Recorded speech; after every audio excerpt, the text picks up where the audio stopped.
Ito ay mula sa Mateo 12:25. Basahin natin.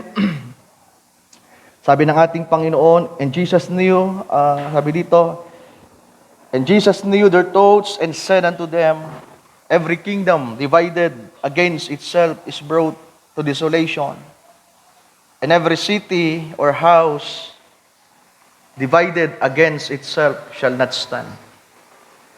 So ito ay bibihira natin itong magamit itong verse na ito, and truly mga kapatid, ako sa tagal ko na pong pangangaral, since 2006, nagpipreach na ako, nagsimula ako sa youth, pero hindi ko pa po ito na-touch, itong verse na ito, at siguro ito yung panahon para talakayin natin, at ito'y malawak, hindi ito basta-bastang paksa, sapagkat ito ay tatalakay sa kaguluhan na nangyayari sa ating panahon, sa mga simbahan, sa mga paniniwala, kahit man po sa atin ng samahan sa end time message, at kahit sa church. Kaya yung topic na ito ay napaka-importante, and I hope na makatulong sa atin. Bagamat ang nandito sa verse na binasa natin ay divided kingdom, sapagkat ang sabi ng ating Panginoon, ang bawat kaharian na nahahati o nagkakahati, ibig sabihin yung mga sinasakupan, mga kapatid. Kung ang isang kaharian, ang sabi pa dyan, ang isang syudad o ang isang tahanan o bahay na may pagkakabahabahagi, may hindi pagkakaintindihan, hindi daw po yan tatayo. Hindi yan magiging matibay, hindi yan makakapagpatuloy. So, may maliit na bahagi na pwede nating tingnan pag pinag-usapan ang kaisahan, yung mga bagay na ginagawa natin dito kahit sa music ministry, mga kapatid, kapag hindi yan nagkaroon ng unity at nagkaroon ng pagkakaiba-iba sa standard, sa paniniwala or iniisip, hindi po yan mananatili. Hindi magiging consistent yung, sabihin natin, yung magiging outcome ng gawain. Minsan kapag tayo ay napangaralan, naturuan, or nagkaroon ng meeting, inayos natin yung ilang mga problema, yung mga hindi pagkakaintindihan, then ang resulta niyan, the next service ay maganda kapag lahat ay tumugon sa panawagan ng pagsasaayos. Pero after several weeks or months or services, may mga namumuo na namang mga kaisipan, damdamin, thoughts sa sarili, tapos patungkol sa iba, then magsisimula na namang magkaroon ng problema. So yan ay sa loob ng iglesia. Pero ang gusto kong tingnan sa umagang ito ay ang pangkalahatan na kalagayan ng iglesia, kaya nga yung topic natin ay United Kingdom. Ito'y patungkol sa kaharian ng Diyos, mga kapatid. Kapag sinerge ninyo ang salitang divided or divide, sa aklat pa lang ng Genesis chapter 1 ay mababasa na natin, nang likhain ng Diyos ang liwanag. Diba? Sabi sa verse 1 ng Genesis chapter 1, kung babasahin natin, Sister Mary Ann, in the beginning, God created the universe, ISB version. ISB, kung walang ISB, may ISB tayo dyan. So, ang ginagamit ko talagang version ng verse 1 ng chapter 1 ay ISB. Sapagkat ito talaga yung kumuha, sabihin natin nakakuha ng napakagandang translation. Na kung babasahin nyo ang verse 1 ng ISB, sabi doon, in the beginning God created the universe. At pagdating sa verse 2, and the earth was without form and voids. Yan, ISB. Sana nababasa nyo. Yan, ang ganda ng ISB, mga kapatid. Sapagkat hindi lamang langit at lupa ang nilikha ng Diyos, di ba? Hindi lamang yung mundong ginagalawan natin, kundi ang lahat ng bagay na nariyan sa kalawakan. Sabi sa verse 2, and the earth was without form and voids, and darkness was upon the face of the deep, and the Spirit of God moved upon the face of the waters. So kung mapapansin nyo, mga kapatid, ang unang ipinakita na kulay ng sangkalawakan ay dilim. Di ba? Sabi doon, the earth was waste and void, in darkness was upon the face of the deep. Yan po yung universe. Wala pang mga bituin, yung mga stars, yung mga dust, at kung ano-ano pang mga nandyan sa kalawakan, hindi pa pinoform ng Panginoon. Andiyan pa lang yung lahat ng mga magiging, sabihin natin, yung mga atoms, neutrons, protons, at kung ano-ano pang mga elemento, andyan lahat. Pero ang kulay ng sangkalawakan ay dilim. Kaya pagdating sa verse 3, dito magpakaroon ng division. Sabi sa verse 3, and God said, let there be lights. And there was light. So, nagkaroon ng liwanag. Verse 4, and God saw the light that it was good. And God divided the light from darkness. So, dito natin mababasa at makukuha ang salitang divided, mga kapatid. Na mayroong dalawang bagay na pinaghiwalay, which is ang darkness at ang lights. So, nang lumitaw ang liwanag, mga kapatid, pinaghiwalay ng Diyos ang dalawang bagay na ito para makita yung, sabihin natin, kung ano yung purpose ng nariyan. At hindi natin masyadong itatakil yan sapagkat kukulangin yung oras natin. At nang dumami ang tao, di ba, nagkaroon ng mga pagkasalit-saling lahi mula kay Adan, ipinanganak si Cain at si Abel, pinatay ni Cain si Abel. Kung kaya't mula sa lineage ni Adan ay pinanganak si Seth, nang ibig sabihin ay pumalit kay Abel, then sumunod si Enos, si Jared, hanggang sa dumating kay Enoch, hanggang sa dumating kay Noah. Pero sabi ng Biblia, sa panahon ni Enos, yung pangatlo, sabi doon, nagpasimulang tumawag ang mga tao sa Diyos. Basahin nga natin. Sa panahon ni Enos, mga kapatid, ipinakita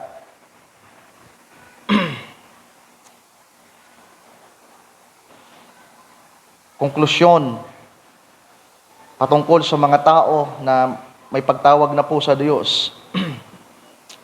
Sabi sa verse 25, and Adam knew his wife again, and she bare a son, and called his name Seth. For God said, she has appointed me another seed instead of Abel, whom Cain slew. So dalawa lang dati, yung tao sa mundo, ipinanganak yung dalawa din, si Abel at si Cain, pinatay si Abel, din ang natira ay si Cain. So kung titingnan nyo sa tao, may tatlong kaisipan lang. So mamaya ay maintindihan natin kung bakit tinitingnan natin to, mga kapatid. Pagdating sa verse 26, parang pinaka-conclusion na ito, hindi ito, kumbaga, hindi na related sa mga lineage, kundi both ang lahi ni Cain at lahi ni Adan ay merong nangyaring, sabihin natin, may kasaysayan na naganap sa panahon na yon, which is ang mga tao, both ang lahi ni Adan at lahi ni Cain na nagkakaroon na po ng intermarriage, ay may pagtawag sa Diyos. Kaya sabi dito, and to Seth, to him also there was born a son, and he called his name Enos. Then began men, general, lahat ng tao, men began to call upon the name of the Lord. So, hindi naman po nangangahulugan, mga kapatid, na sila Adan, si Abel, nung nabubuhay pa, even si Seth, ay hindi tumatawag sa Diyos. Ipinapakita lang po na sa panahon, sabihin natin, may mga karamihan sa mga tao, mostly po sa lineage ni Cain, ay hindi sila tumatawag sa Diyos. O sabihin pa natin, iba ang pamamaraan nila. Iba ang pagtawag nila sa Diyos, kasi nga, yung kanilang tatay ni si Cain ay ipinakita na iba yung approach sa Panginoong Diyos na kakaiba kay Abel, kaya nga niya pinatay si Abel.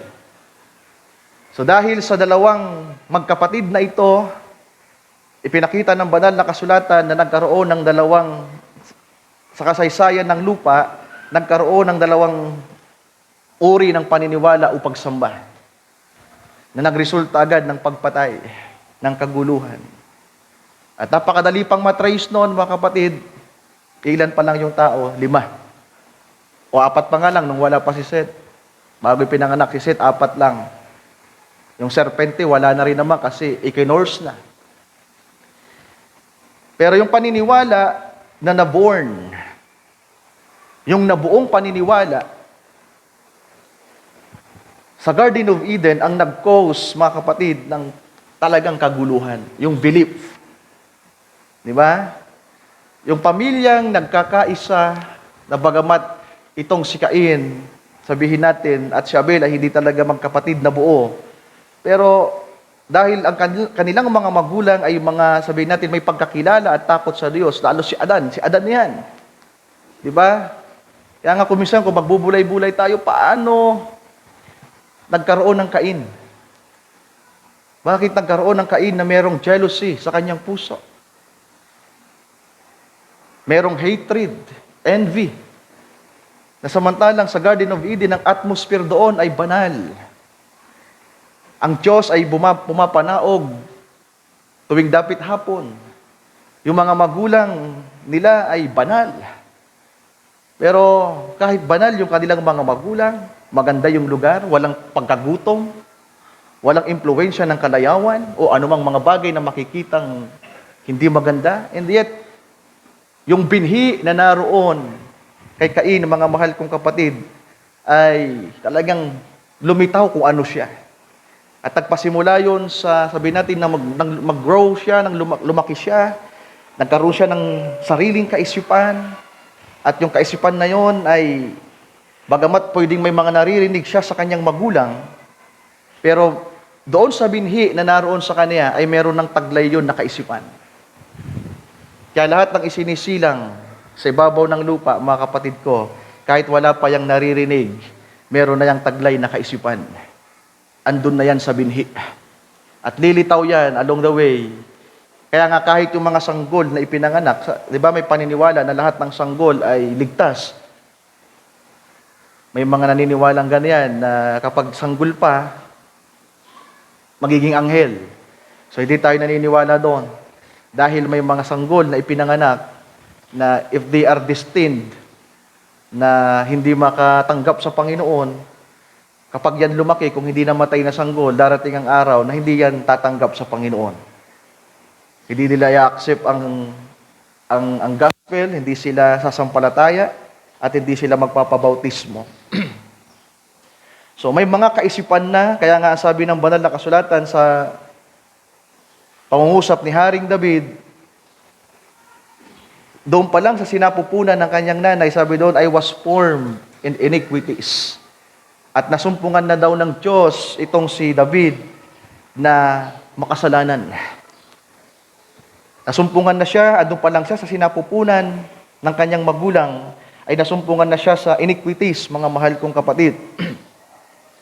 Kung ititrace natin to sa pasimula, para makita natin ang panahon nating kinabubuhayan, bakit ganito kagulo. Padami ng padami ang relihiyon, padami ng padami ang paniniwala, padami ng padami ang churches, padami ng padami ang ministro, mga pastor. Dahil ito sabihin natin, sa kaisipan na naroon na sa binhi ng tao o naroon na sa kanya, at kapag hindi naingatan ng isang tao, kahit man siya ay, sabihin natin, nasa binhi ni Adan, dahil nga tuso ang kaaway, pwedeng ang nangyayari, mga mahal kong kapatid, ay nagkakaroon ng maraming dibisyon. Nagkakaroon ng, sabihin natin, hindi ba nga pagkakaunawaan dahil sa mga kaisipan na napuform. At yung kaisipan na yon, actually, hindi po kasalanan totally ang dahilan ng paghihiwa-hiwalay ng mga tao. Hindi po magkakasala si Eva kung wala siyang pinaniwalaan. Kaya even the doubts, yan po ay, pag sinabing doubts, nag-alinlangan ka, may pinaniwalaan ka kasing iba. Kung isi-search nyo sa Google, mga mahal kong kapatid, kung kayo ay mapagpulay at gusto nyo magkaroon ng kapayapaan ng mundo, Magkaroon tayo ng kapayapaan sa iglesia, sa pamilya. Kami bilang mga lingkod ng Panginoon ay nagsisikap talagang mag-aral. Ano ba ang dapat mangyari sa mga huling araw na ito? Then dumating sa point na nag-search ako, ano ba talaga ang pinaka-cause ng problema sa mundo? Bakit merong pag-aaway-away? Merong pagkakampi-kampi? Bakit may mga digmaan? Alam niyo po ba kung ano ang sagot ng Google? I totally agree, mga kapatid. Belief, paniniwala. At saan nagmula yung paniniwala? Sa kaisipan. So, subukan yung ibulay. At kapag pinaniwalaan mo na yung isang bagay, lalong-lalo na nung panahon na si Eva ay maniwala sa bagay na ipinapahayag ng kaaway, nagsimula ito sa salita na kanyang tinanggap at kanyang pinaniwalaan. Kaya nga sabi ni James, anumang bagay, di ba, kapag narinig mo, at yan ay daro na sa isip mo, magkukonsib yan. Magpapasimula yan na magbuntis. Anong ibig sabihin nun? Malalim yung salita ginamit sa KJV na yung kaisipan na naroon ay magkukonsib, magbubuntis. Ang ibig sabihin doon, napuform yung paniniwala. Walang isisilang na relihiyon o organisasyon, mga kapatid ko, na hindi yan naging paniniwala muna. Kaya nga dito, kung meron kayong, sabihin natin, darating ang araw na meron na kayong hindi matatanggap na turo ni Father Ryan, at sabihin nyo, hindi ganyan. Dapat ganito yan. So, pwede nyong isipin, pwede nyong gawin na maghanap kayo ng ibang simbahan na paparihas sa inyong nakikita, o kaya naman pag wala kayong makitang kaparihas, bubuo kayo ngayon ng panibagong organisasyon. Dadagdag na naman yan sa listahan. Kaya lang kung hindi natin ililista yan sa SEC, yung sa atin nga, hindi naman talaga tayo counted, mga kapatid. Kaya yung binabanggit natin na dati pa 32,000 or sabi natin nasa 50,000 na ngayon na denomination sa so-called Christian, hindi tayo kasama doon. Kaya pag na-member tayo, saka lang tayo may madadagdag na naman na sabihin natin, ang tawag dyan ng mga tao ay relihiyon. So dito pa lang sa pasimula ay makikita natin na nagkaroon ng dibisyon, kung paano nilikha ng Diyos ang lahat ng bagay. So it win darkness and light. At kapag ito'y dinala natin sa spiritual, ito'y may kinalaman sa mabuti at sa masama. At dyan lang naman talaga umiikot ang buhay ng tao. Sa mga bagay na kanyang pinaniniwalaan, sa mga bagay na kanyang ginagawa, mga kapatid. Kaya kung babalikan natin yung teksto natin, hindi lang ito patungkol sa kaharian sapagkat minensyon ng Panginoon, i-relate niya yung, sabi dito, a city or a house, na isa ito sa malaking suliranin sa panahon natin, sa pamilya, at lalo sa iglesia, at ito ang sabi natin, primary goal ng mundo at kahit tayo. Sa mga huling araw na ito, yung magkaroon ng kaayusan, kaisahan, kapayapaan, at matapos na po yung mga hidwaan at hindi pagkakaunawaan. Sabi ng ating Panginoon, every kingdom divided against itself is brought to desolation.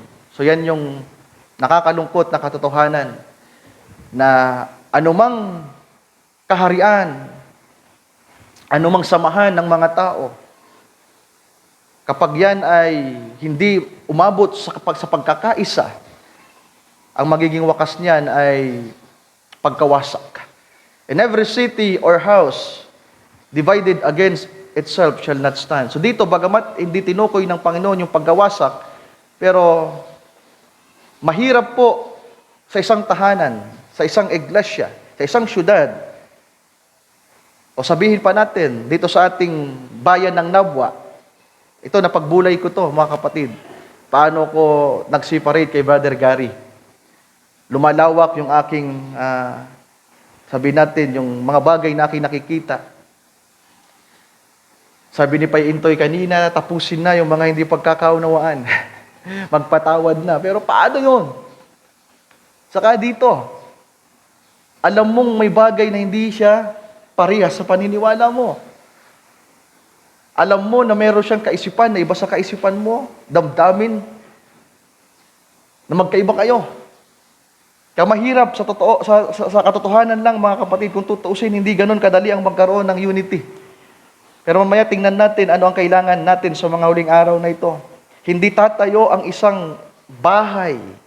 Ito man ay sa natural, kung meron ditong mga tahanan, may mag-asawa, may mga anak, hindi yan magiging stable, hindi yan lalago, hindi yan magiging produktibo kapag yung nanay at tatay hindi magkasundo. Kung yung tatay at nanay mismo ang hindi magkasundo sa loob ng tahanan, merong war lagi, hindi yan magiging stable. Magulo yan. At kung sa isang iglesia, mga kapatid, di ba minsan may mga butuhan tayong ginagawa? May mga pagtatanong minsan sa mga discipleship natin, o mga kapatid, sino may paniniwalang ganito? Kadalasan merong oposisyon, merong talagang naiiba, sabihin natin, iba yung view. At kahit marahil sa atin ngayon, sa mga elders, sa mga paniniwala natin, sa mga stand natin dito, sa mga doctrines, hindi man natin maamin, maipahayag, dahil andun yung respect natin, pero deep inside, in our thoughts, in our beliefs, mga kapatid, ay meron tayong pagkakaiba. At lumilitaw lang kapag umabot sa punto na nagka-sharing, nagkaipitan. Gaya nung tithes dati, kami ni Brother Alex. Dati pa si Brother Alex, hindi talaga naniniwala sa tithes. Naalala ko pa dati, ang laging nakaka-diskusyon yan, or debate, or sabihin natin ka-sharing, not in a good way, ay si Brother Ding. Di ba? Ako dati, bagamat merong question mark or doubt sa puso ko about tithes, pero dahil nga sa iniingatang pagkakaisa, iniingatang relationship and fellowship sa ibang church, mahirap po kasing bigla mong sasabihin, hindi ka naniniwala sa tithes.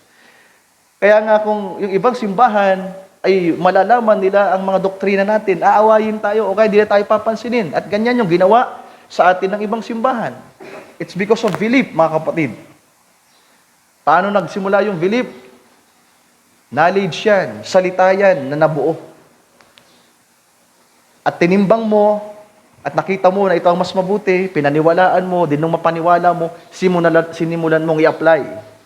Kaya kapag ang isang paniniwala ay hindi mabuti at in-apply mo yan, it will cause destruction, desolation. Kaya anumang bagay na pinaniniwalaan ng isang tao na kung ang background niyan ay hindi mabuti, hayaan mo lang na paniwalaan niya yung isang bagay. Time will tell kung ang paniniwala niya ay tama o hindi. Dahil kung ang paniniwala niya ay galing yan sa liwanag ng salita, ng katotohanan na mula sa Diyos, it will produce good things. Pero kapag yung pinaniniwalaan ng isang tao na halos mang-away pa siya, humusga at humatol sa tao, kaya yun ang gusto kong ipakita rin sa umagang ito, mga kapatid, na hanggat hindi dumarating ang bautismo ng Espiritu sa atin, kahit nga dumating ang bagay na ito nating hinihintay, wala talagang karapatan ng sino man sa atin na humatol.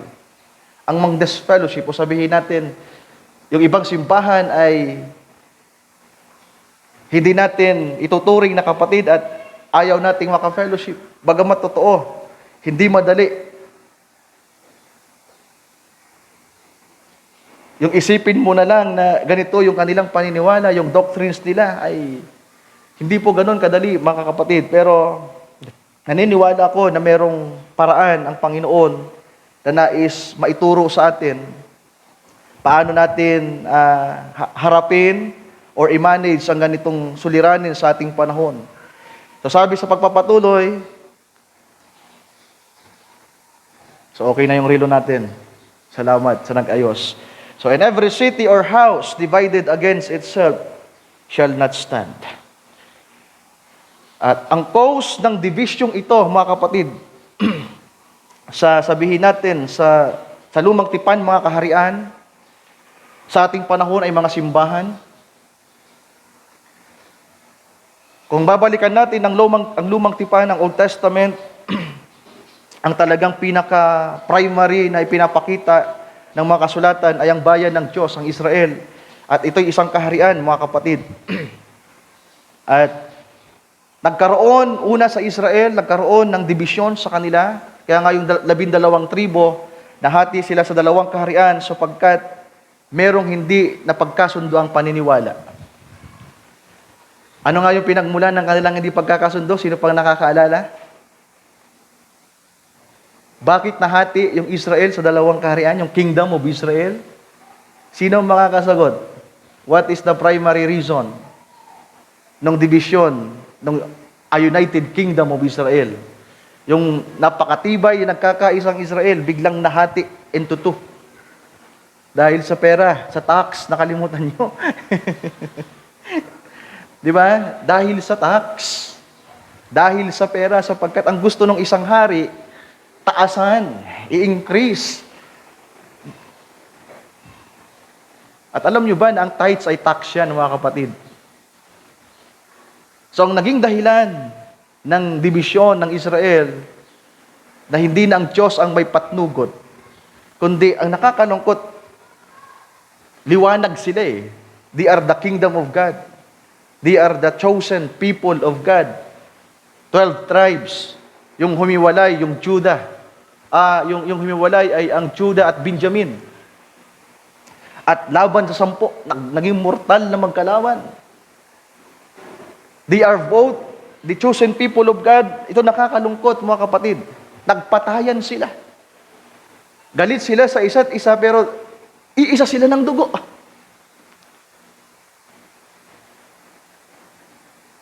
At ito nakakalungkot sa ating panahon, sa New Testament. Sapagkat ang meron tayo ngayon ay ang iglesia, mga kapatid. Hindi man tayo talaga iisa, sabihin natin magkapareho ng lahi o ng dugo.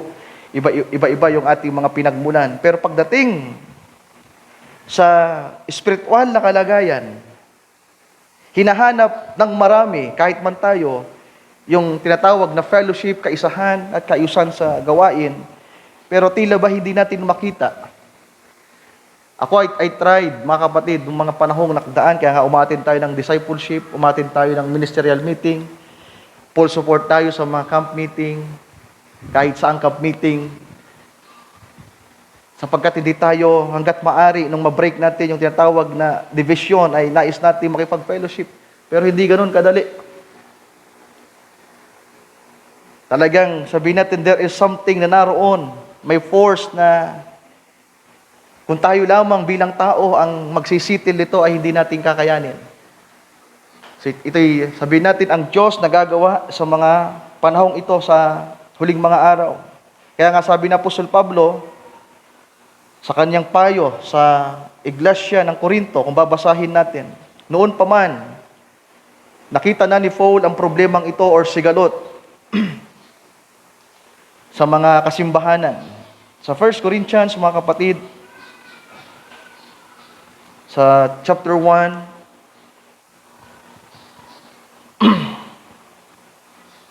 verse 10, sabi sa verse 10, "Now I beseech you, brethren, by the name of our Lord Jesus Christ, that ye shall speak the same thing, and that there be no divisions among you, but that ye be perfectly joined together in the same mind and in the same judgment." Verse 11, "For it has been declared unto me of you, my brethren, by them which are of the house of Chloe, that there are contentions among you." May pag-aaway. Ang contention ay pagkakaalit, pagtatalo-talo. Verse 12, "Now this I say, that every one of you says, I am of Paul." Tao po ang dahilan ng division, hindi ang Diyos. Pagdating sa, sabihin natin, dito sa iglesia, hindi po yan unbeliever, mga kapatid. They are both believers. Kaya ito yung medyo masakit eh. Ito yung medyo mahirap itakil o sabihin natin, i-manage sa panahon natin sapagkat both of us, mga believers tayo. At kung andun pa yung sabihin natin, talagang you are related in blood, may mga kamag-anak ka, kaibigan ka, na naroon sa ibang grupo na nasa ganitong, sabi natin, may kinikilalang ito, kay pastor, kay apostol ganito, then ito kay ganito. Na imbis na magkakaroon kayo ng magandang fellowship, hindi maaari, hindi pwede, hindi posible dahil kay ganito siya. Ayaw man nating magkaroon ng division, pero kung talagang yung mga paniniwala ay ididiin, at yung mga paniniwala na nabuo, na formulate sa bawat simbahan ay talagang gagawing standard. Naku, mas dadami pa yung division ng mga simbahan.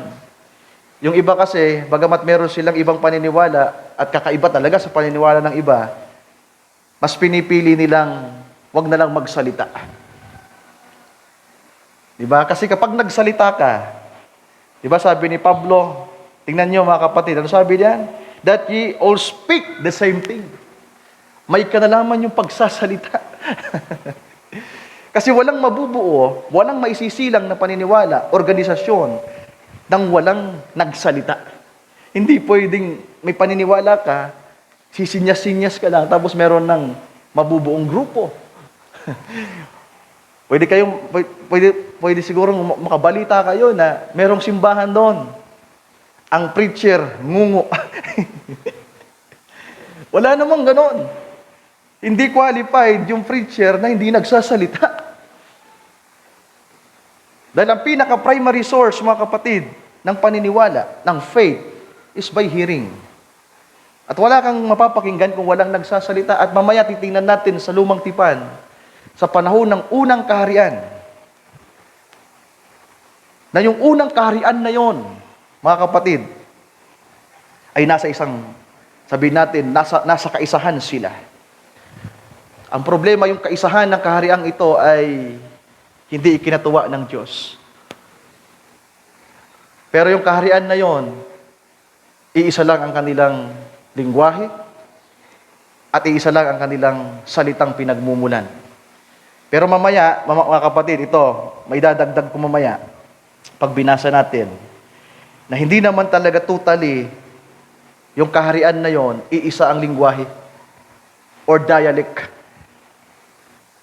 Kasi di ba parang napaniwala tayo or yung na-mindset na sa atin na yung kaharian ng Babel, na kung saan nagtayo sila ng tore, iisa lang yung dialect. Hindi po. Bawat bayan sa panahon na yon ay may kanya-kanya na pong dialect. Pero sinasabi doon na one language, sa hindi po literal na iisa lang yung lingwahe nila, kundi meron silang pinagkakaisahan. Mamaya mababasa natin yan verse by verse sa sa lumang tipan. Sabi dito ni Pablo, ye shall speak the same thing, and that there be no divisions among you. Kaya kapag nagsalita talagang isang tao, kung ano yung nandoon sa kanyang kaisipan, thoughts na nabuo, pinapaniwalaan niya, sinasang-ayunan niya, at kapag yan binoise out niya, magkakaroon ng, sabihin natin, magkaiba ng paniniwala. Liban na lang talagang maideklara yung isa na ito ang totoo at yung isang kapatid na may, sabihin natin, may ibang view ay magpakumbaba at i-acknowledge niya na yung totoo at tunay ay yung paniniwala ng isa. Kaya lang, ang isang suliranin pa, mga kapatid, sa panahon natin dito, na nasa tao talaga ang problema, ay yung tinatawag na pride. May paniniwala ka, beliefs, then kapag yan, sinamahan mo pa ng pride.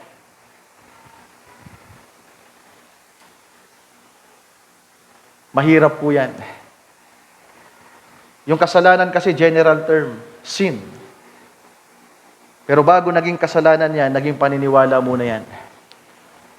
At ang naging dahilan, mga kapatid, ng dibisyon sa simbahan, mula noon sa panahon ni Pablo, hanggang sa panahon natin, na lalo nang naging malala, ay dahil sa mga paniniwala na buo sa kaisipan ng mga tao, na gusto nilang maging pamantayan. Kaya sabi dito, that there be no divisions among you, but that ye be perfectly joined together, and same mind, and same judgment.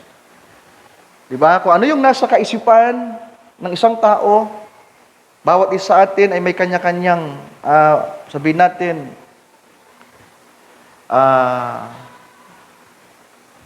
May iba't ibang sukat, hindi tayo magkakapareho mga kapatid. Mayroong maliit lamang yung kanyang sukat at yung iba naman ay may kakayahan na i-comprehend yung mga, sabihin natin, mga malalalim na bagay na turo ng salita ng Panginoon.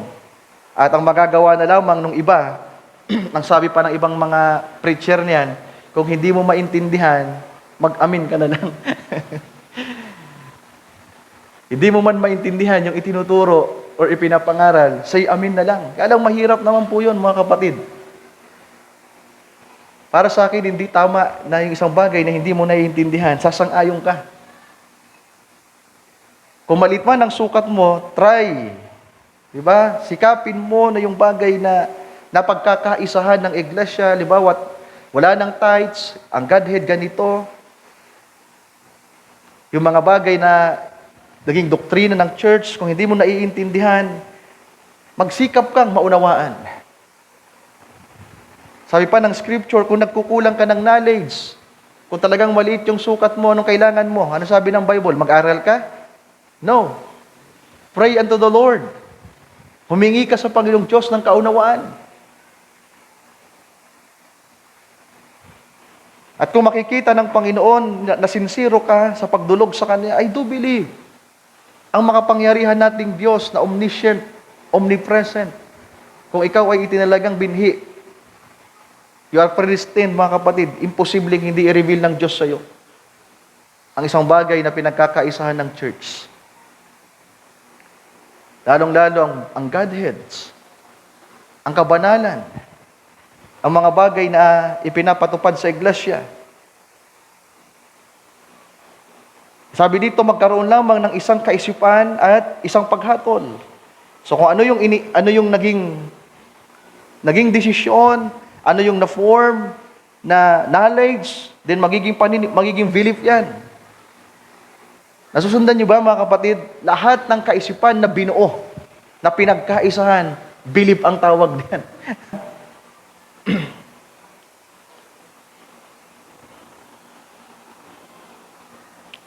Ephesians chapter 4, starting at verse 10.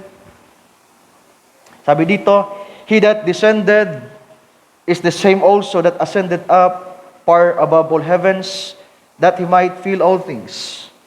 Ang ating Panginoon, siyang umakyat, siyang bumaba, siya ring umakyat sa kalangitan, sa mga kalangitan, upang mapuspos niya ang lahat ng mga bagay. And He gave some apostles, and some prophets, and some evangelists, and teachers, and some pastors, and teachers, for the perfecting of the saints, for the work of the ministry, and for the edifying of the body of Christ, till we all come in the unity of faith. So, ito ay may kinalaman sa kaisahan sa pananampalataya, and of the knowledge of the Son of God. Belief. Kinakailangang magkaroon ng kaisahan sa pananampalataya at iisang kaalaman lamang patungkol kay Kristo.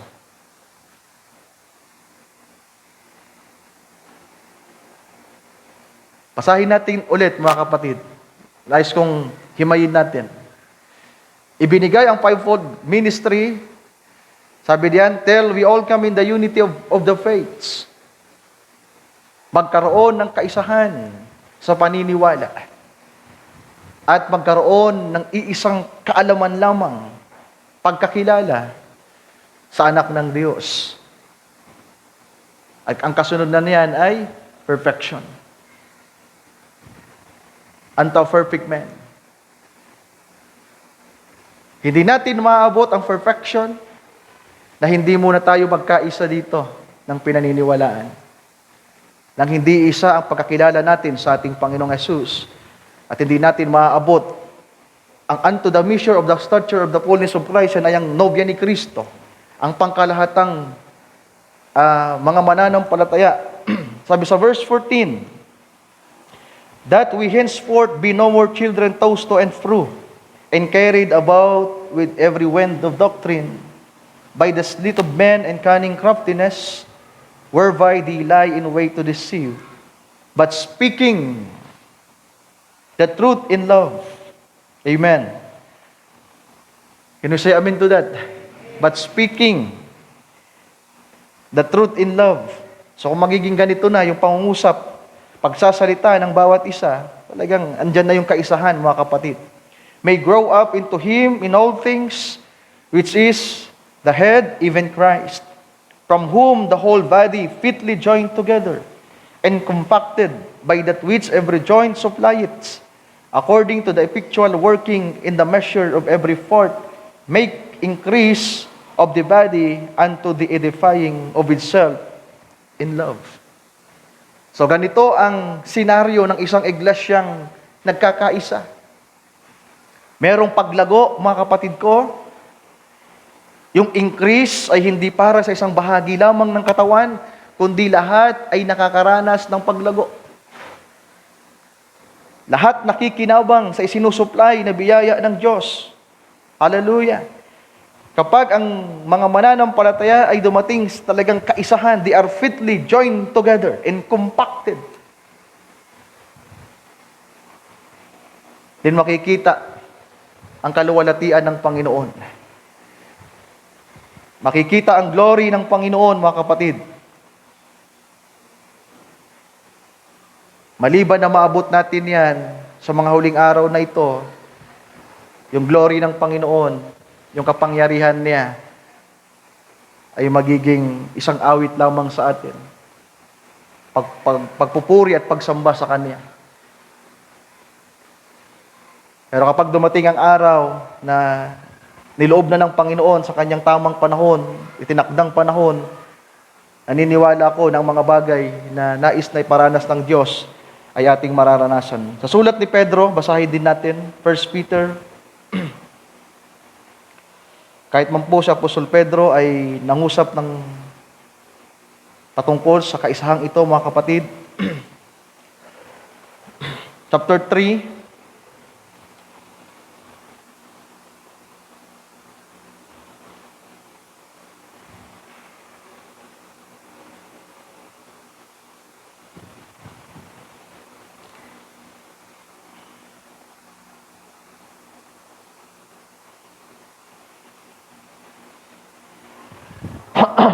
Sabi sa verse, simulan natin sa verse 8.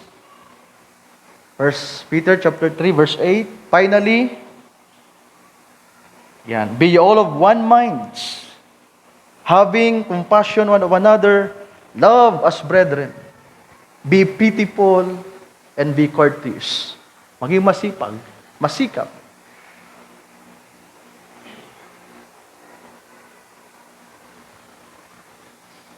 Be ye all of one minds.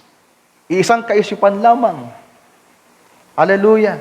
At yung iisang kaisipan na yon ay yun yung ating pag-iibayuhin. Hindi hiwa-hiwala, hindi kanya-kanya.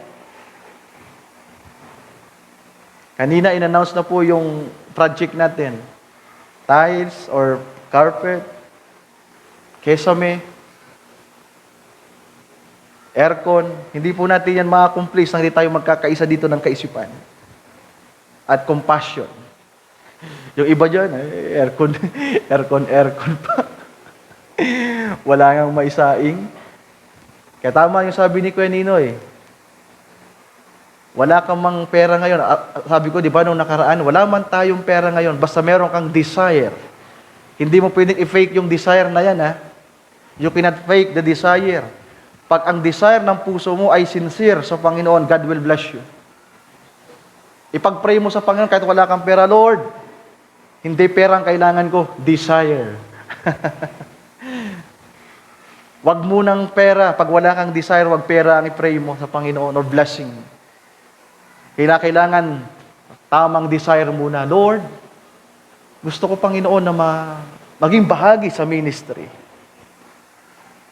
At kapag nagkaroon ka ng tamang desire, magkakaroon ka ngayon ng tamang kaisipan. Makakasama mo yung mga kapatid na meron din gayong kaisipan. At pag nagkaisa tayo dito, iisang compassion lamang, ito yung pag-iibayuhin natin. Taglay ang pag-ibig na walang pakunwari sa isa't isa, na hindi makasarili. At sinipagan pa natin, mga kapatid ko. Walang imposible. Tama yung kantang, magagawa natin ang lahat ng bagay. Awitin natin yan. Into reality. Kayo, mga kapatid ko, naniniwala ba kayo sa lyrics ng awit na nagsasabing magagawa natin ang lahat ng bagay kung tayo nagkakaisa? Amen. Hindi yan, na-form lang na liriko ng awit na hindi yan totoo.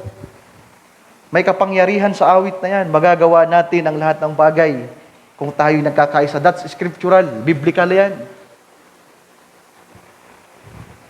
Alam nyo ba kung bakit nagpasimula ang iglesia ng Panginoon na makapangyarihan? Paano nagsimula ang iglesia ng ating Panginoon? Sa pagkakaisa. Sa Acts chapter 2, verse 1, sabi doon, they are in one mind, in one accord. Nung sila ay nasa isang kalagayan, ibinuhos ng Panginoong Diyos ang kanyang Espiritu. And they are all baptized. Di ba? Meron, ang ibig sabihin ng one accord, mga kapatid, kung isi-search nyo yan, merong isang pinagkakaisahan. Wala namang pagkakaisahan kung walang naiisip o anumang nabuo sa kanilang kalagitnaan. They are in one mind. Sabi sa Acts chapter 1, may mga nasa unang sa unang chapter, sa mga verse ng chapter 1, sabi doon, sila'y nagkakaisa sa pananalangin. They are in one heart. Hanapin mo, Sir Mary, at sila'y nasa pananalangin. At anong nangyari, mga kapatid ko? Ang iglesia ay nakaranas ng paggawa ng Panginoon. Sa Acts chapter 4, ano meron sa Acts chapter 4? Sa huling mga talata, ito, malimit na natin itong basahin. Sabi sa verse 32, and the multitude of them that believed were one of heart and one soul.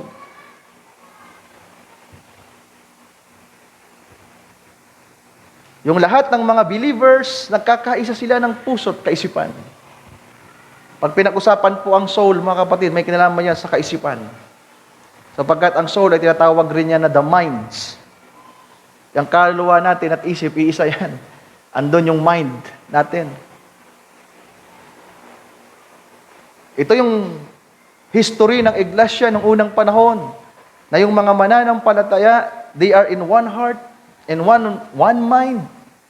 Neither said any of them that aught of the things which he possessed was his own, but they had all things common. Hallelujah. So see, sa kaisahan ng mga mananampalataya, sa pagpapasimula ng iglesia,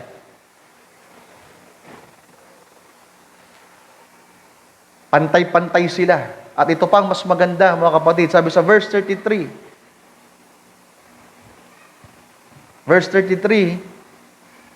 and with great power. Hallelujah. Pag nagkaroon ng kaisahan sa kalagitnaan ng mga mananampalataya, sabi dito, and with great power gave the apostles witness of the resurrection of the Lord Jesus. Ibig sabihin, nangangaral sila na ang Panginoon ay muling nabuhay sa mga patay at nilalakipan ito ng kapangyarihan.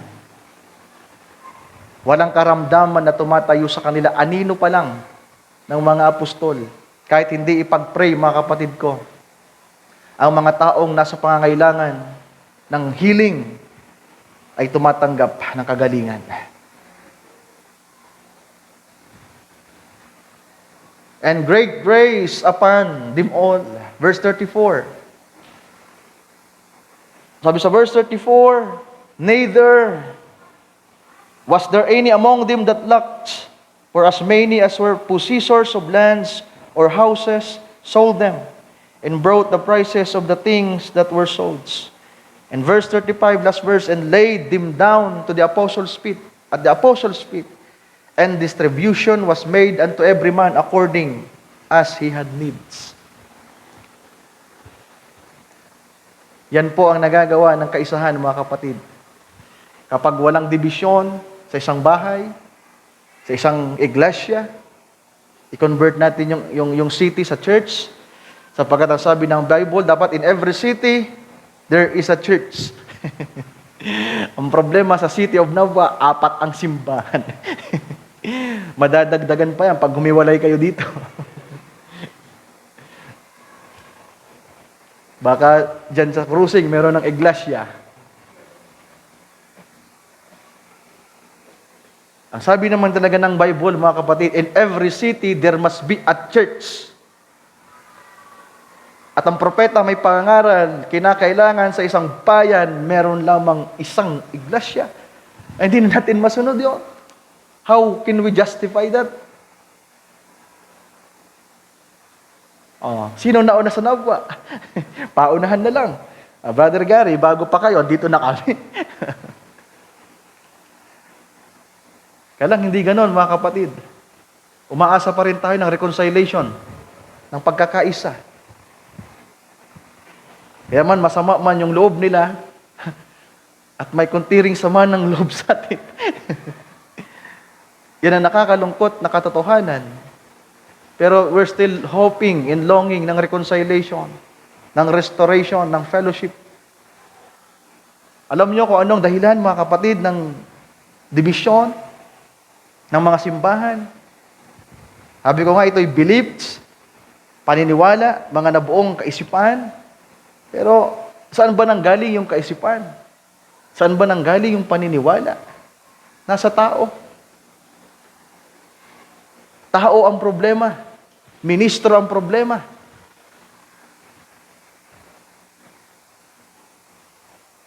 Naiangat ang tao, naiangat ang iglesia, nagkaroon ng kompetisyon, nagkaroon na ng inggitan sa isa't isa. Kaya kapag nakitang lumalagot, pinagpapala yung isang iglesia, ang tingin ay hindi maganda. Kaya nga may mga iglesia, lagi nila tayong naaalala. May iglesyang naalala tayo at hindi tayo makalimutan. Nasa isip nilang iglesia ng Nava, they are waiting for the day that the Church of Nava will fall down. Tagalogin ko para sa inyo. Hindi nila tayo makalimutan at lagi nila tayong inaalala at iniisip, tinitingnan. Hinihintay nilang isang araw na ang Nava ay bumagsak. Meron pong iglesia na pinagmulan ng ganyang kaisipan. How? Sad is that, mga kapatid? Sinong nakakaalam kung saan galing iglesia sa iglesia yon? Taas ang kamay. Itaas ang kamay na nakakaalam. Anong iglesia yung naghihintay ng pull down natin? Aba, yun ang magtaas ng kamay. Nakalimutan nyo? Pahintoy, patatawarin natin sila. Siyempre. Pero masakit yun bilang kapatid natin sila. Isang salita lang, nagtitrigger na ng galit. Si Brother Ryan, bumitaw lang dito ng isang salita patungkol sa isang iglesia, isang ministro. Iba na pong magiging kaisipan ninyo sa kanila. Sabihin ko, ganito ang ganito. Ganito siya. Pag uwi ninyo, yun na yung paniniwalaan nyo. 90%, kung hindi kayo mag-aaral, hindi magsasaliksik, kung ano yung sinabi ni Brother Ryan, kung may galit kayo sa taong yun, paniniwalaan nyo na ako. Kaya yung ibang mga ministro, hindi nagiging maingat. At sana tayo dito, magpasimula na tayong maging maingat, mga kapatid. Sa pagsasalita, may kinalaman ng pagsasalita sa mga bagay na nabubuo. Kaya yung mga ano diyan, yung mga marites, iwasan niyo na. Kaya nagkakaroon ng iba-ibang grupo eh.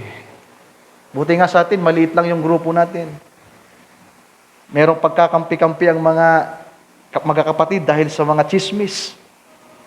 Dahil yan sa mga salitang pinapalaganap, pinapaniwalaan. May pinapaburang tao.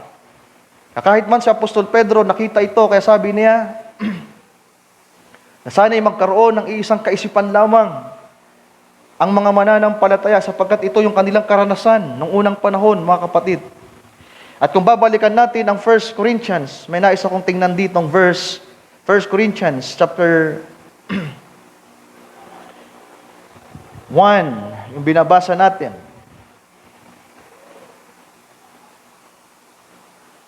Kung mapapansin nyo, yung binasa natin from verse 10 to 13, ito ay division. At namamanhik si Paul, sabi niya, I beseech you, brethren. So namamanhik siya na magkaroon ng iisang, sabi natin, may pagkakaisa sa iglesia ng Korinto. Kaya sabi sa verse 12, ito yung suliranin kung bakit nagkaroon ng division. May nagsasabing, I am of Paul,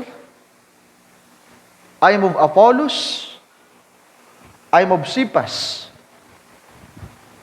At ang pinakamaganda dito na gusto kong may apply natin sa iglesia ay yung pang-apat, yung panghuli, and I of Christ.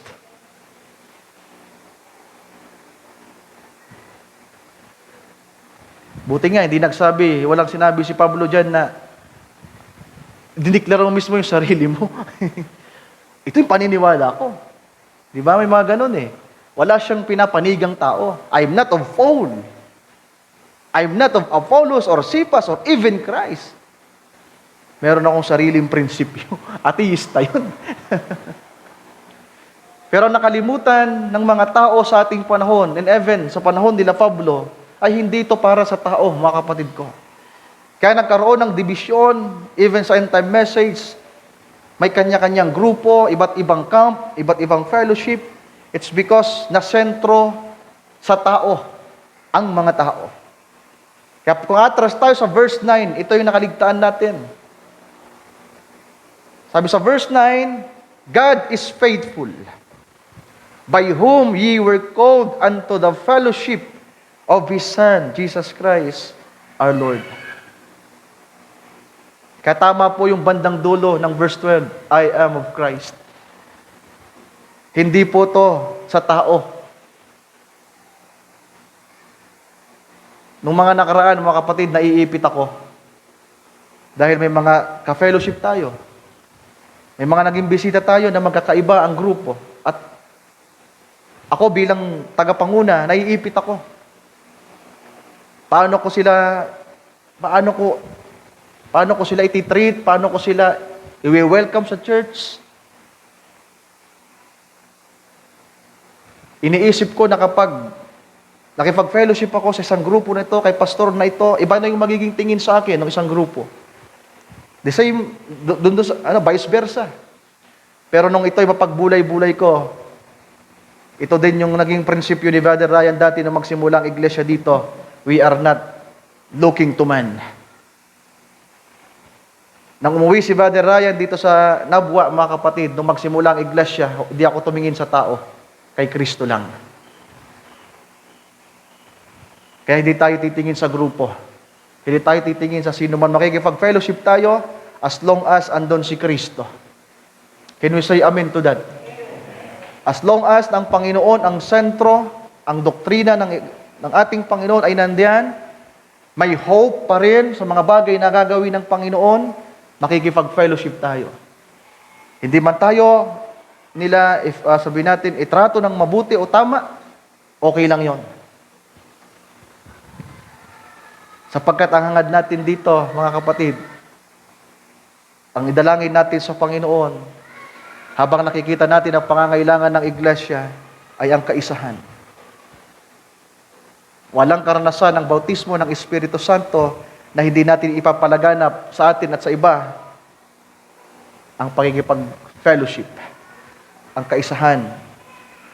At hayaan na ang Panginoon ang kumilos at gumawa sa mga panahong ito na ating hinihintay.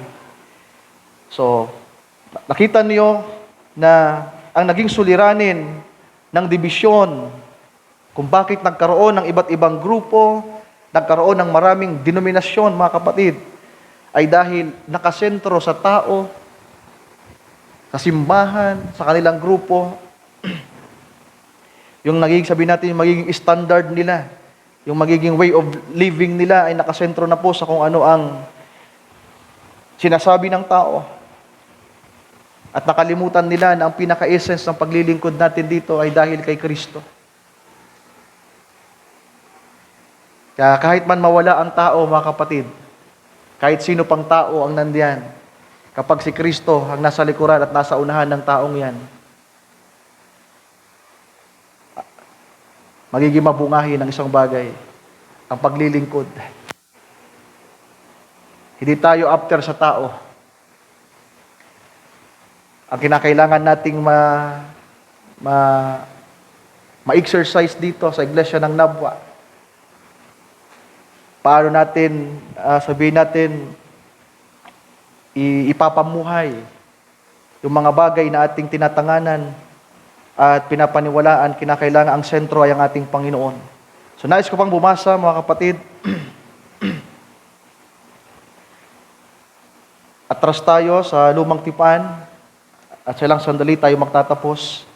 Tingnan niyo kung anong nangyari sa panahong ito. Genesis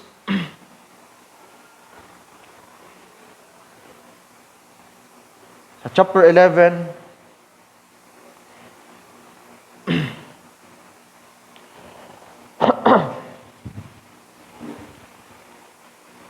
Simulan na lang natin sa verse 6.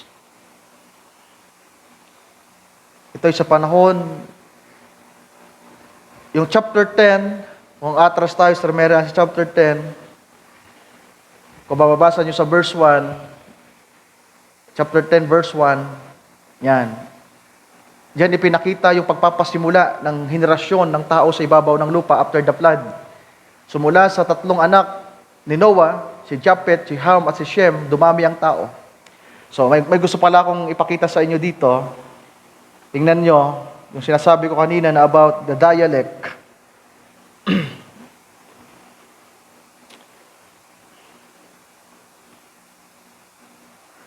Okay, sabi sa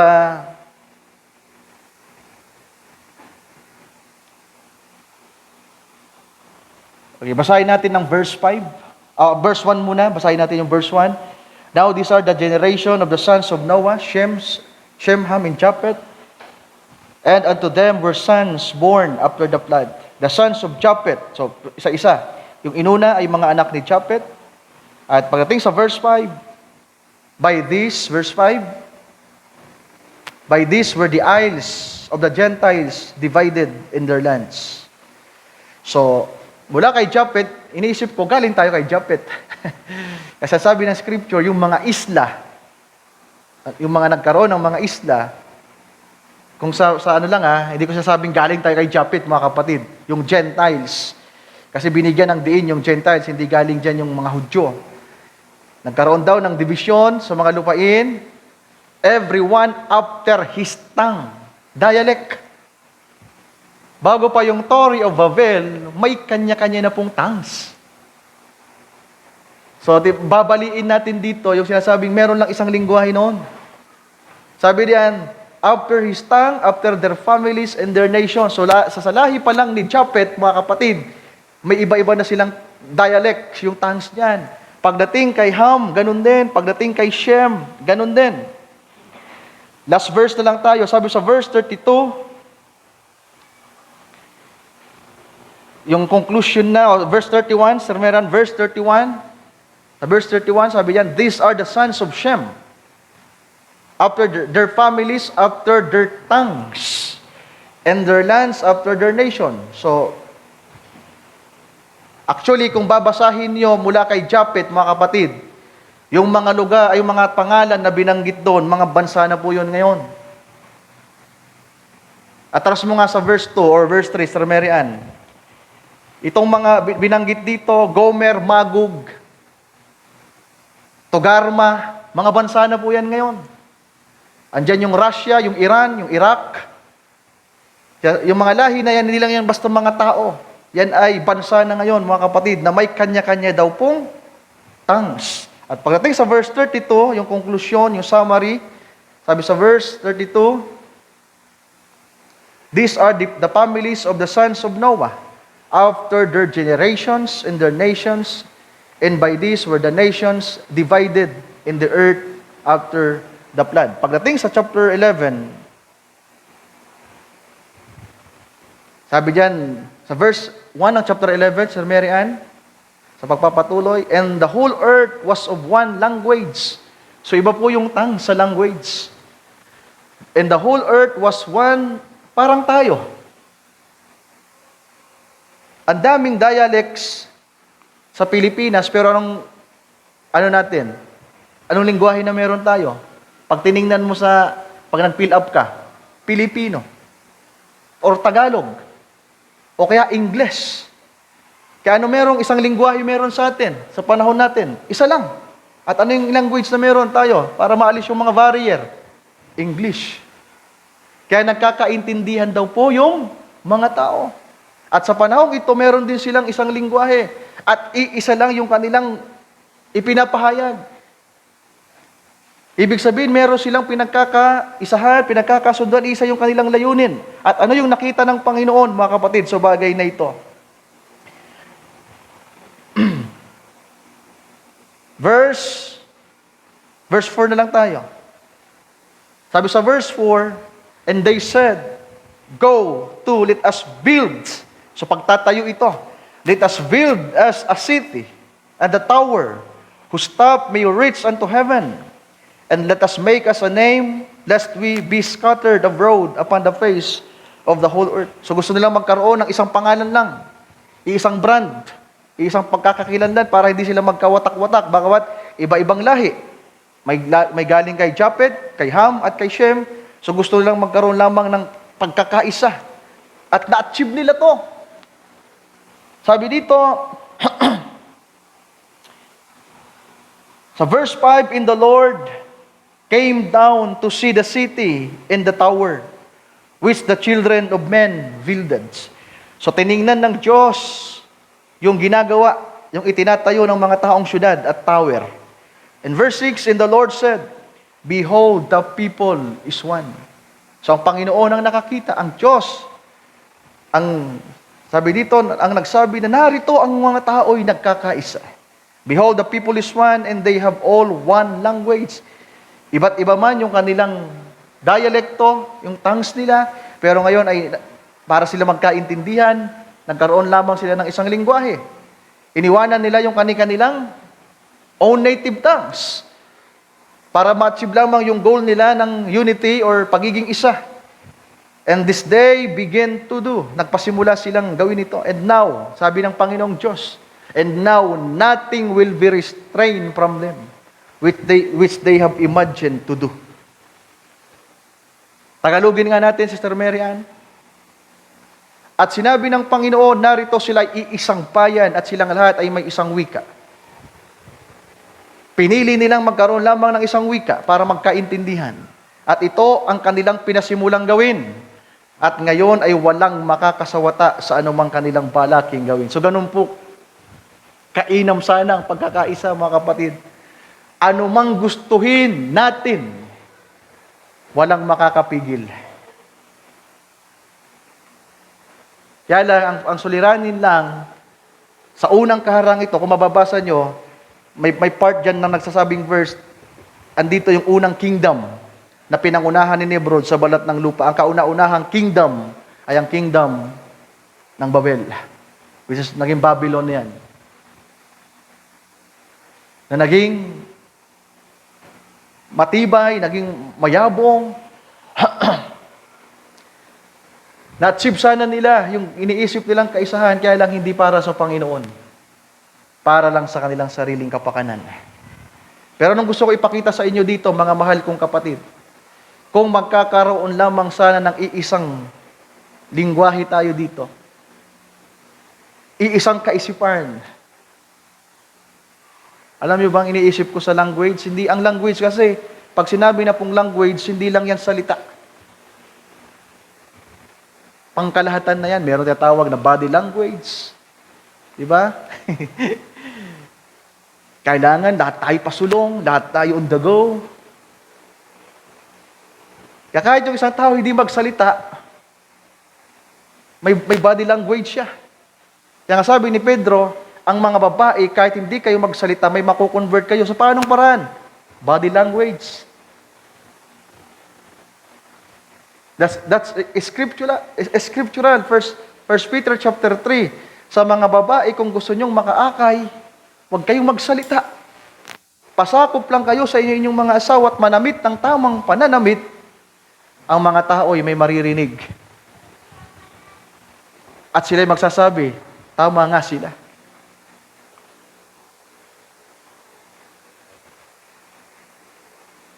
So ano pong kinakatakutan ng kaaway at pinipigilang gawin ng kaaway?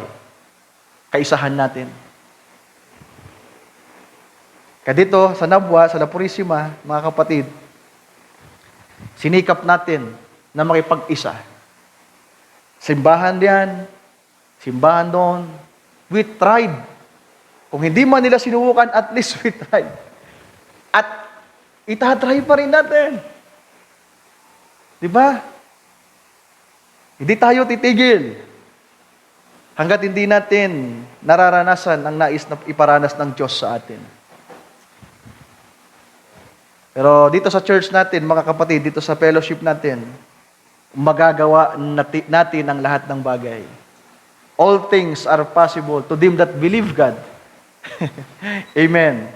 Hallelujah. At sa mga anak ng Diyos, mananampalataya, na nagpapasakop sa salita ng Panginoon, na kumikilala sa kanyang pangunguna, sa kanyang ministeryong iniwanan sa atin dito sa lupa, at anumang ipahayag sa atin through by the servants of the Lord. At kung tayo'y magkakaisa, all things are possible. Amen. So, iwasan nating kumontra. Hindi ko naman sinasabi wag tayong kukontra. Kung merong kaisipang hindi kagaya sa kaisipan ng iba, mayroong tamang paraan para i-approach natin yan. Pray to God. Then magtanong ka.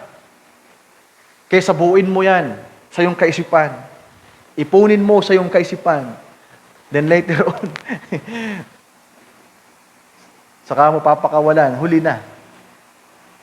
At panibagong grupo, organisasyon na naman ang isisilang. So, ako alam ko, may pagkukulang din tayo, mga kapatid, habang binubulay ko to. Kasi paano nga ba ako nahiwalay kanila Brother Gary? Dahil sa paniniwala. Pero kagandahan lang na mag-start tayo dito sa Nabwa, nung magdesisyon pa akong umuwi at sundin ang pagtawag ng Panginoon, hindi ko po tiningnan ang tao. Ang tiningnan ko po ay ang ating Panginoon at ang kanyang kalooban. Pwede ba nating palakpakan ng Panginoon, mga kapatid? Hallelujah.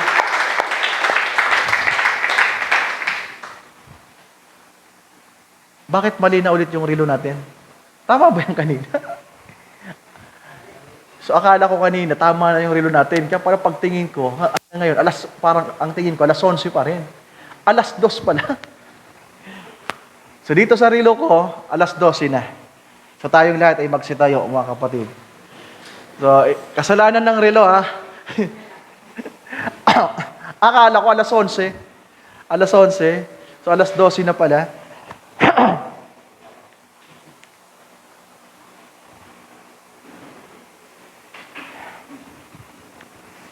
So bago tayo magtapos, mga kapatid,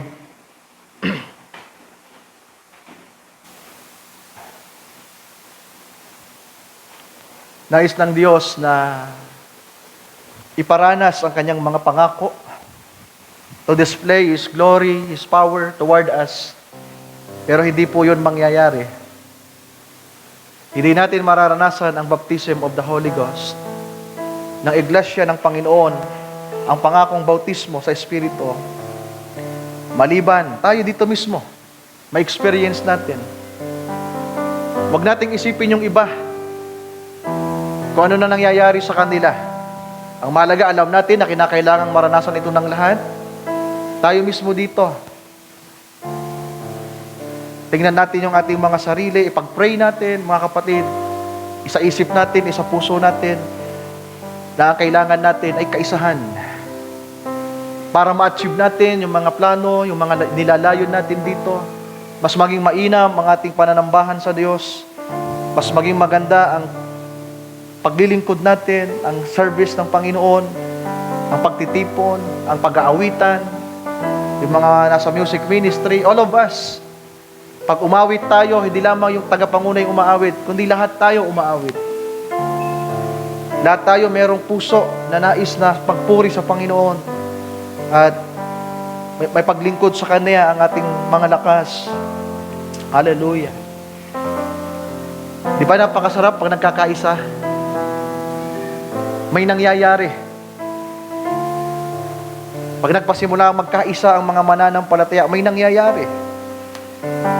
Nababago ang atmosphere, ang paraan ng pagpupuri. Pero kapag ang puso natin ang nagkaisa na sa hangarin na nais ng Panginoon sa mga huling araw na ito, ibubuhos ng Diyos ang pangakong Santong Espiritu. And God will display His power and glory, mga kapatid. Tayo manalangin sa oras na ito. Hallelujah. O aming dakilang Diyos, maraming salamat po muli sa araw na ito na yung ipinagkaloob sa amin upang kami ay manambahan sa ilalim ng bubungang ito, Panginoong Diyos, under the authority of your ministry, Panginoon. Your name, Lord. Narito kami, Panginoong Diyos, sapagkat nais mo na patuloy kaming lumago sa pakikinig na iyong mga salita, sa pagkaunawa na iyong mga salita. Nais mo na mabadha sa amin ang katangian, hallelujah, karanasan na ang mga gawa ay pawang mabuti na makikita po sa bawat isa amin. Nanawa, O Diyos, yung layunin mo ng kaisahan sa iyong iglesia ay makita po ng bawat isa amin, maranasan ng bawat isa amin. Sa panahon pa ni Pablo, Lord, ni Apostol Pedro, ito na yung kanilang advices, Panginoon. Ito yung kanilang ipinamamanhik or ipinapakiusap sa mga believers to have one mind, Panginoong Diyos, one heart, one compassion, isang kaisipan, Panginoon, isang judgment. At anumang bagay na aming mapagkaisahan, Panginoon, sa iyong salita, ay gawin namin with whole compassions, Lord. Courteous, Lord, pagiging masipag, masikap. At hayaan na makita ang kaluwalhatian mo sa iyong iglesia sa mga huling araw na ito. Panginoon, nakakalungkot sapagkat ang realidad ng mga simbahan ngayon, ng mga mananampalataya, ay nasa pagkakawatak-watak, nasa pagkakampi-kampi, nasa hidwaang pananampalataya. And truly, Lord, sabi ni Pablo, we are in carnal state. Kami ay makatao pa. Kaya nagkakaroon ng pagkakabahabahagi, pagkakaalitan at hindi pagkakaunawaan. Dahil kami ay may kanya-kanya pang paniniwala sa aming mga sarili. Nakatingin kami sa aming sarili, sa tao, hindi sa iyo. Nawa, Panginoon, sa mga huling araw na ito, ang may sasambitla namin, ako'y kay Kristo. I am of Christ, and Christ is living in me. At hindi na ako nabubuhay sa aking sarili, kundi si Kristo. I am crucified with Christ. At ako'y bago na dahil kay Kristo. Kami ay bago na dahil kay Kristo. At tunay, Panginoon, mararanasan namin ang reality, ang kapuspusan at kapunuan ng mga bagay na ito na iyong ipinahayag kapag dumating ang pangako mo sa amin sa mga huling araw na ito, which is the baptism of the Holy Ghost. Lord, dalangin namin na wag mo kaming lampasan sa dakong ito. Kung kailan mo man itinakda na maganap ito sa mga huling araw bago ang pag-agaw, Panginoon, alam ko na ang dakong ito ng nabwa ay nasa iyong mga paningin, Panginoong Diyos, na hindi mo to lalampasan sa paggawa at pagkilos mo sa mga huling araw na ito. Napatunayan na namin ito, Panginoong Diyos, simula ng magpasimula ka sa amin. 100% with all my heart, Lord, alam ko kasama ka namin. Simula sa simula, Panginoong Diyos. Nakatayo ako sa likuran ng pulpitong ito with whole confidence, Lord. I know, kasama ka namin. Pinatnubayan mo kami, Panginoon. Pinagpala mo kami, iningatan mo kami, Panginoong Diyos. Sinamahan mo kami sa lahat ng mga pagsubok na aming pinagdaanan. Nariyan ka na nagtutuwid sa amin sa pamagitan ng pangaral ng iyong mga salita. Pinapalago mo ang mga mananampalataya elders, Panginoong Diyos, sa dakong ito. And I do believe sa mga huling araw na ito, kapag ipinaranas mo at ginawa mo sa amin ang pagbabautismo sa Espiritu, alam kong hindi malalampasan ang dakong ito. Kung paano gagawin mo ito sa lahat ng iglesyang iyong itinalaga sa iba't ibang panig ng mundo, I know, Lord, hindi lamang ako umaasa, kundi lubos ang aking paniniwala, pananalig, ng iglesyang ito ay mararanasan ang pangako mo. At Nawa dakilang Diyos sa mga kapatid na nandito, makapanatili sila, makapag-endure sila hanggang dulo, Panginoong Diyos, hanggang sa matawid namin ang ilog ng Jordan, Panginoong Diyos, at matapakan namin ang pangako at maranasan ang pangako mo sa bawat isa amin. Lord, maraming salamat sa araw na ito. Thank you for thy words, Lord, mula pa kanina. Sa aming kapatid, Brother Intoy, salamat, pagpalain mo siya. Sa mga nasa music ministry, sa naging tagapanguna, kanino, at sa bawat isa, Lord, bless us all, Lord Jesus. Mangyari po ang kalooban mo sa aming mga buhay. Hindi ang aming mga kaisipan, hindi ang aming mga sariling kalooban, kundi ang kalooban mo, dakilang Diyos. Thank you so much, Lord. And we bring back to you all the glory and honor and praise. And we ask all these things in prayer. And the mighty name of you, our Lord and Savior, Jesus Christ. Amen. Amen. Amen. Hallelujah. Hallelujah. Thank you, Lord Jesus.